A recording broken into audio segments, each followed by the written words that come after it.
കോൺഗ്രസും ബി.ജെ.പിയും തമ്മിലുള്ള വാഗ്വാദം തുടരുകയാണ്. രാഹുൽ ഗാന്ധിയെ ബി.ജെ.പി നേതാക്കൾ അനാവശ്യമായി അധിക്ഷേപിക്കുന്നുവെന്നാണ് കോൺഗ്രസിൻ്റെ പരാതി. ഈ പരാതി ഉന്നയിച്ചുകൊണ്ട് കോൺഗ്രസ് അധ്യക്ഷൻ മല്ലികാർജുൻ ഖർഗെ പ്രധാനമന്ത്രിക്ക് ഒരു കത്തയച്ചു.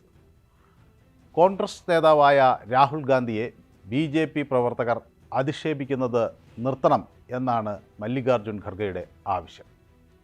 ഇത്തരം ബി.ജെ.പി നേതാക്കൾക്കെതിരെ പാർട്ടി കർശന നടപടി സ്വീകരിക്കണമെന്നും അവരെ മര്യാദ പഠിപ്പിക്കണമെന്നും ഒക്കെയാണ് മല്ലികാർജുൻ ഖർഗെ ആവശ്യപ്പെടുന്നത്. എന്നാൽ അത് ബി.ജെ.പി ചെവിക്കൊണ്ട മട്ടില്ല. പ്രശ്നങ്ങളെല്ലാം തുടങ്ങുന്നത് രാഹുൽ ഗാന്ധിയുടെ അമേരിക്കൻ സന്ദർശനത്തോടെയാണ്. അമേരിക്ക സന്ദർശിച്ച രാഹുൽ ഗാന്ധി അവിടെ ചില വിവാദ പ്രസ്താവനകൾ നടത്തി. ഇന്ത്യയിൽ സിഖുകാർക്ക് തലപ്പാവ് ധരിക്കാൻ കഴിയുന്നില്ല എന്നും അതുപോലെ ഗുരുദ്വാരകളിൽ പോകാൻ കഴിയില്ല എന്നുമൊക്കെ രാഹുൽ ഗാന്ധി തട്ടിവിട്ടു. അങ്ങനെ അവർക്ക് കൂടി അവരുടെ മതാചാരങ്ങൾ നല്ല രീതിയിൽ നടപ്പിലാക്കാൻ കഴിഞ്ഞാൽ മാത്രമേ ഇന്ത്യ ഒരു മഹനീയ രാജ്യമാകൂ എന്നൊക്കെയുള്ള തരത്തിലായിരുന്നു രാഹുലിൻ്റെ പ്രതികരണം. രാഹുലിൻ്റെ പ്രതികരണം വലിയ വിവാദങ്ങൾക്ക് വഴിവെച്ചു. രാഹുൽ പറഞ്ഞത് ഈ RSS അതുപോലുള്ള സംഘപരിവാർ പ്രസ്ഥാനങ്ങൾ അവരുടെ സമുദായവും ഭാഷയും മാത്രമാണ് മഹത്തരം എന്ന് വിശ്വസിക്കുന്നവരാണ് എന്ന തരത്തിലാണ്. ഇതൊക്കെ ബി.ജെ.പി നേതൃത്വത്തെ ചോടിപ്പിച്ചു. രാഹുൽ ഗാന്ധിക്കെതിരെ പലരും ശക്തമായി ആഞ്ഞടിച്ചു. ഏറ്റവും മോശം പരാമർശം ഉണ്ടായത് കേന്ദ്ര റെയിൽവേ സഹമന്ത്രി റവനീത് സിംഗ് ബിട്ടുവിൽ നിന്നാണ്. രാഹുൽ ഗാന്ധിയുടെ നാവ് അരിയണമെന്നാണ് റവനീത് ബിട്ടുവിൻ്റെ ആവശ്യം. അരിയുന്ന ആൾക്ക് 11 ലക്ഷം രൂപ പാരിതോഷികവും പ്രഖ്യാപിച്ചു. സാധാരണ ഈ പാരിതോഷികങ്ങൾ പ്രഖ്യാപിക്കുമ്പോൾ അതൊരു റൗണ്ട് ഫിഗറായിട്ടാണ് പ്രഖ്യാപിക്കാറ്. 10 ലക്ഷം, 25 ലക്ഷം, 1 കോടി എന്നൊക്കെ. പക്ഷേ ഇവിടെ ഈ കേന്ദ്ര റെയിൽവേ സഹമന്ത്രി 11 ലക്ഷം പ്രഖ്യാപിച്ചത് എന്തുകൊണ്ടാണ് എന്ന് വ്യക്തമല്ല. ഏതായാലും അത്തരം ഒരു പ്രഖ്യാപനം വളരെ മോശമായി പോയി എന്നേ പറയേണ്ടതുള്ളൂ. 11 ലക്ഷം രൂപ കൊടുക്കും എന്ന് പറയുന്നതിനൊപ്പം തന്നെ രാഹുൽ ഗാന്ധി രാജ്യത്തെ ഏറ്റവും വലിയ തീവ്രവാദിയാണ് എന്ന് തട്ടിവിട്ടത് വല്ലാത്ത കടന്ന കൈയായിപ്പോയി.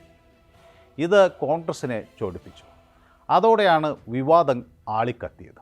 റവനീത് ബിട്ടുവിനെ മര്യാദ പഠിപ്പിക്കണം എന്ന് കോൺഗ്രസ് നേതാക്കൾ ആവശ്യപ്പെടുമ്പോൾ രാഷ്ട്രീയ പ്രതിയോഗികൾ മറ്റ് ചില കാര്യങ്ങൾ കൂടി ചൂണ്ടിക്കാണിക്കുന്നു. റവനീത് ബിട്ടു ആദ്യം ഒരു കോൺഗ്രസ്സുകാരനായിരുന്നു എന്ന് മാത്രമല്ല, പാർലമെൻ്ററി പാർട്ടി നേതാവിൻ്റെ ചുമതലകളൊക്കെ അദ്ദേഹം ചിലപ്പോൾ നിർവഹിച്ചിരുന്നു.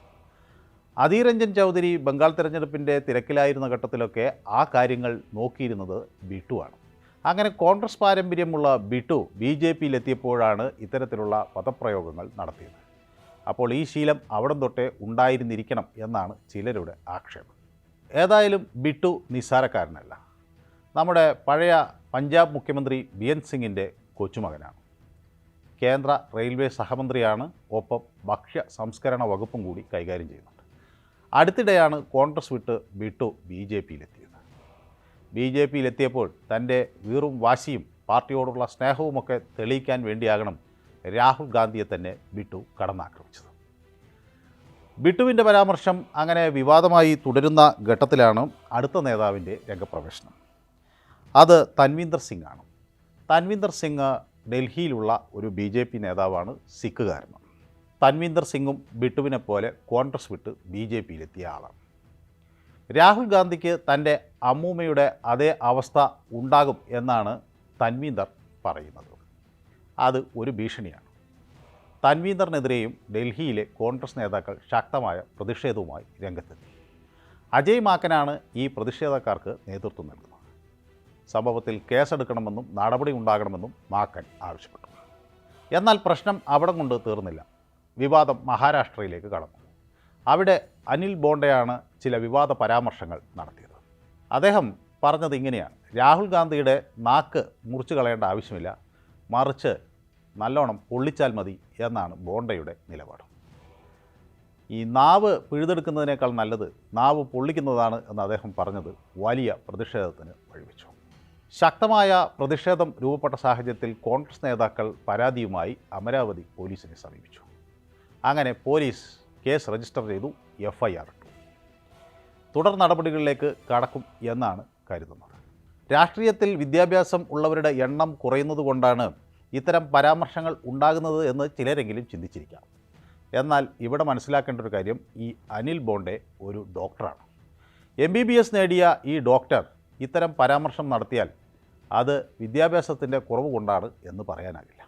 അപ്പോൾ വിദ്യാഭ്യാസമില്ലാത്തവർക്കാണ് ഇത്തരം സംസ്കാരശൂന്യമായ വാക്കുകൾ ഉപയോഗിക്കാൻ കഴിയുന്നത് എന്ന കണ്ടെത്തൽ തെറ്റാണ്.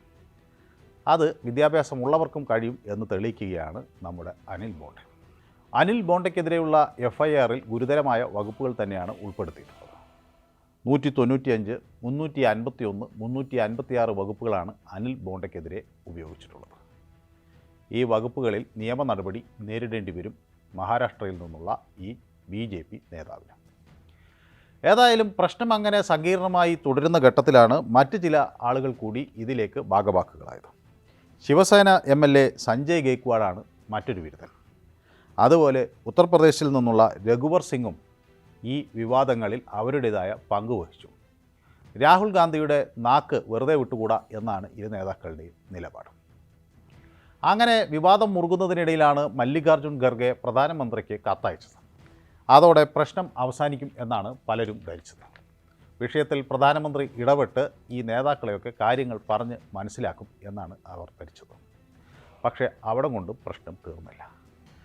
വിഷയം കൂടുതൽ ശക്തമായാണ് BJP ഏറ്റെടുത്തിരിക്കുന്നത്. പ്രധാനമന്ത്രിയെ മരണത്തിൻ്റെ വ്യാപാരി എന്ന് വിളിച്ചത് ഓർമ്മയുണ്ടോ എന്ന് BJP നേതൃത്വം തിരിച്ചു ചോദിക്കുന്നു. മോത് കാ സോദാഗർ എന്ന പ്രയോഗം ഇന്ത്യൻ രാഷ്ട്രീയത്തിൽ ഒരു കാലത്ത് അലയടിച്ചതാണ്. ഇന്ന് അത് കോൺഗ്രസിനെ തിരിഞ്ഞു കടിക്കും. അതോടൊപ്പം തന്നെ പ്രധാനമന്ത്രിയെ തേളെന്നും പാമ്പെന്നും രാക്ഷസനെന്നും പിക്ക് പോക്കറ്റെന്നും വിഡിയെന്നും ഒക്കെ വിളിച്ചത് പല ഘട്ടങ്ങളിലുള്ള തെരഞ്ഞെടുപ്പ് പ്രചരണങ്ങളിലാണ്. ഇതൊക്കെ ഓർമ്മയുണ്ടോ എന്ന് കോൺഗ്രസ് നേതൃത്വത്തോട് BJP തിരിച്ചു ചോദിക്കുക. അപ്പോൾ ഈ സാഹചര്യത്തിൽ രാഹുൽ ഗാന്ധിക്ക് കിട്ടിയത് വാങ്ങി പോക്കറ്റിലിട്ട് മിണ്ടാതെ പോയാൽ മതിയെന്നാണ് BJP നേതൃത്വത്തിൻ്റെ നിലപാട്. പക്ഷേ ഇതൊന്നും രാഷ്ട്രീയത്തിന് ഭൂഷണമല്ല. ഏറ്റവും വലിയ ജനാധിപത്യ രാജ്യം എന്ന് അവകാശപ്പെടുന്ന ഇന്ത്യയിൽ സംശുദ്ധമായ രാഷ്ട്രീയമാണ് നടക്കേണ്ടത്. ജനങ്ങളുടെ പ്രശ്നങ്ങളാണ് രാഷ്ട്രീയക്കാർ ചർച്ച ചെയ്യേണ്ടത്.